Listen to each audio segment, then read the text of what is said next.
प्रणाम आप सभी को, आशा करते हैं आप सभी अच्छे होंगे। तो आज मैं मधुबनी पेंटिंग का जो बॉर्डर होता है उसको कलर भरने जा रही हूँ।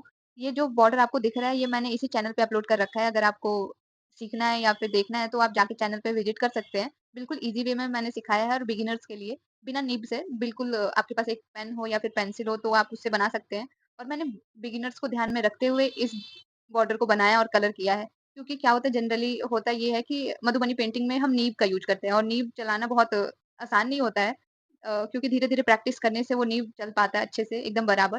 तो मैंने इसी को ध्यान में रखते हुए पेन का यूज़ किया, पेंसिल का यूज़ किया और जो पेंट कलर होता है उसकी जगह पे स्केच कलर यूज़ किया है। अगर आप चैनल पे नए हैं तो प्लीज़ सब्सक्राइब कर लें और अगर आपको वीडियो अच्छी लगे तो आप लाइक, शेयर कर सकते हैं। और आगे बताएँ कि मैं किस चीज़ पे वीडियो बनाऊँ? तो चलिए मैं अब दिखाती हूँ, आप देख ही सकते हैं। और मधुबनी पेंटिंग की पहचान ही होती है बॉर्डर। अगर आपने मधुबनी पेंटिंग बना दिया और बॉर्डर नहीं बनाया तो बिल्कुल वो पेंटिंग अधूरी-अधूरी सी लगती है।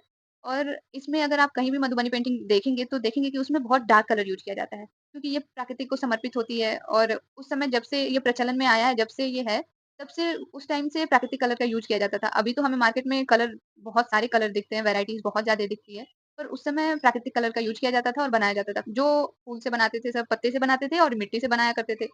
तो उस समय से बहुत डार्क कलर यूज़ किया जाता है, तो हम भी इसी अपने स्केच से ही डार्क कलर यूज़ कर रहे हैं। और क्या होता है कि अगर आप देखेंगे तो ये मधुबनी पेंटिंग की जो बॉर्डर होती है या फिर मधुबनी पेंटिंग होती है उसमें बहुत बारीकियाँ होती है। उसमें काम बहुत बारीकी से किया जाता है और उसमें कलर भरना ना बहुत मतलब टाइम जिसको अनुभव है वो तो बहुत आसानी से भर लेता है। लेकिन जो बिल्कुल बिगिनर्स हैं, उनके लिए दिक्कत होती है ब्रश से और नीब से काम करना। तो मैंने आज पेन से काम किया है और कलर की जगह पे मैंने वो स्केच कलर यूज़ किया है। और इसमें जो ये लाइनिंग दिख रही है उसे कचनी और भरनी बोलते हैं। अभी मैंने बतख में जो लाइन खींचा वो भरनी होती है और कचनी होती है। और मधुबनी पेंटिंग की ही एक ख़ासियत है कि उसमें हर जगह कलर दिखता है, उसमें कचनी दिखती है, भरनी दिखती है, खाली नहीं दिखता है वो। और जिसको मधुबनी पेंटिंग के बारे में पता होगी वो तो जानता ही होगा कि ये बिहार के मिथिला से इस प्रचलन में आया जब माता जानकी जी की विवाह होनी थी तो उस समय राजा जनक जी ने बोला था कि पूरे राज्य में सजावट किया जाए, चित्रकारी की जाए। तो उस समय के जो चित्रकार थे वो वहाँ की दीवारों पे कलाकृति बनाए और जितने भी बिहार में दिखने वाली आसानी से दिखने वाली चीज़ें थी, देवताओं को बनाए। तो उस समय क्या होता था उसके बाद वहाँ की महिलाएँ अपने घर की सजावट के लिए दीवारों पे बनाया करती थी, मिट्टी से या फिर जो भी पत्तों से कलर निकाल के वो बनाया करती थी। अभी तो वो इतना ज़्यादा प्रचलन में है कि देश में कौन पूछे वो विदेशों में भी इसकी बहुत माँग है।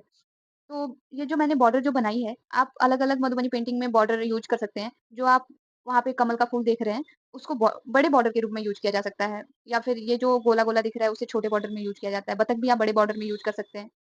और आप जब आप बनाना शुरू कर देंगे ना, अगर आप प्रैक्टिस करने लग जाएँगे, तो आपको भी समझ में आने लग जाएगा कि कहाँ पे कैसा बॉर्डर बनाएँ। मेरे साथ भी शुरू-शुरू में ऐसे ही होता था, मुझे समझ में नहीं आता था कि बॉर्डर कैसे बनाएँ। और जो मैं ये भर रही हूँ, उसे कचनी बोलते हैं और जनरली देखेंगे कि आप जितनी भी मधुबनी पेंटिंग्स होती हैं, उसमें ये दिखेगा क्योंकि मधुबनी पेंटिंग में कचनी-भरनी बहुत किया जाता है और बॉर्डर बिना बॉर्डर का तो कोई ड्राइंग ही नहीं होता, मधुबनी पेंटिंग ही नहीं होती।